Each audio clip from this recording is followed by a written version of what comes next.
Hey guys, this is Tempest again. I wasn't gonna make another video today, but I just played a game with Warwick um, that just I needed I need to make this build because it's freaking awesome. All right, so Warwick can be a top laner or a jungler.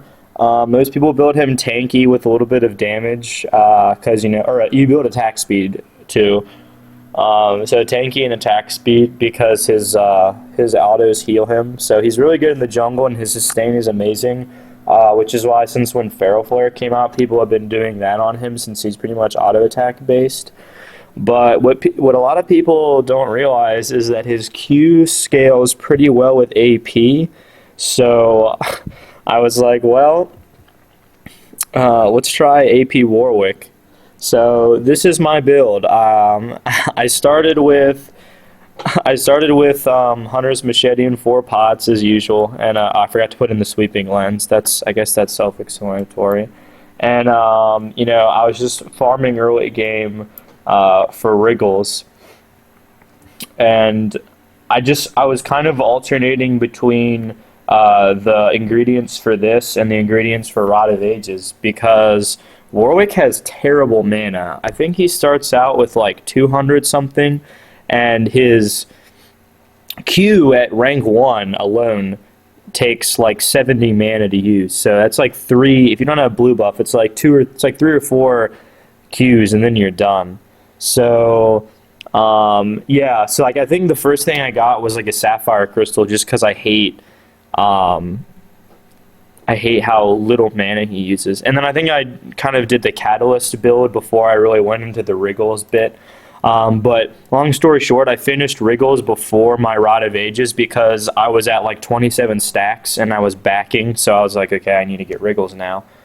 And Rod of Ages is like not a good item on most junglers, probably like any junglers. But the reason why I did it, and I got my Rod of Ages at like probably I think it was like 17 or 18 minutes, and that's pretty late in the game because normally when you're laning you try to get around 13 minutes, or if you're doing a tier maybe like 14 or 15 minutes. But with Wriggles or with Feral Flare, you're going for the late game anyways, so around 28 minutes your Rod of Ages is going to be done. And that's really when you're going to start team fighting and you're going to come out of the jungle with hopefully a decent amount of feral stacks. I actually didn't get to put that into effect because the enemy team surrendered. We were just too good for them.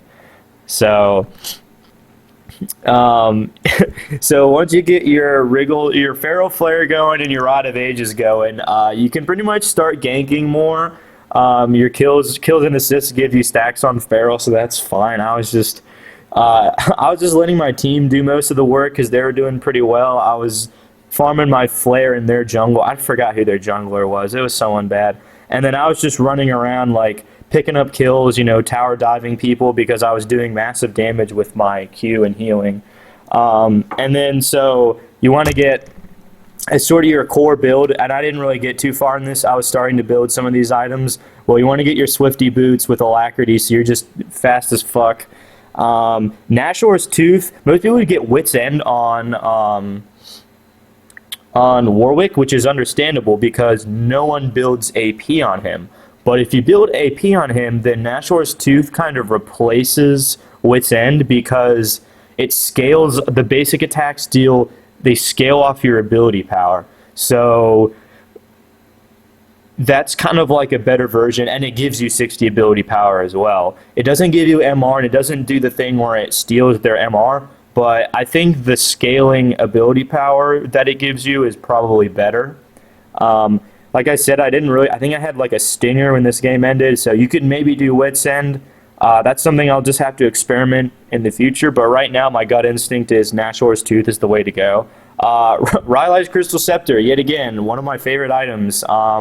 It's tanky and it slows and it gives you 100 ability power. So 15. That's another 15 bonus magic damage with this item alone that you're doing if you already have Nashor's Tooth on your auto attacks. Plus you're doing magic damage from Feral. Plus you're doing magic damage with Warwick's passive. So you're just gonna put your enemy in a world of hurt with this whole I don't even have a fancy name for it. I'm just calling it AP Warwick Jungle. It's not Hex Rod because there's really no Hex Tech revolver aspect. Because, all right, so you've got 1, 2, 3, 4, 5. That's your 5 items. Your last item, I'm thinking maybe you could do a Hex Tech Gunblade, but right now I'm thinking it needs to be a Sheen item because you're an auto attack based champ. So I think any of these are viable.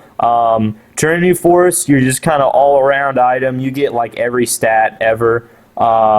It's the only one out of the 3 that gives you attack speed. It gives you a little ability power. I think it gives you the same amount as Iceborne Gauntlet.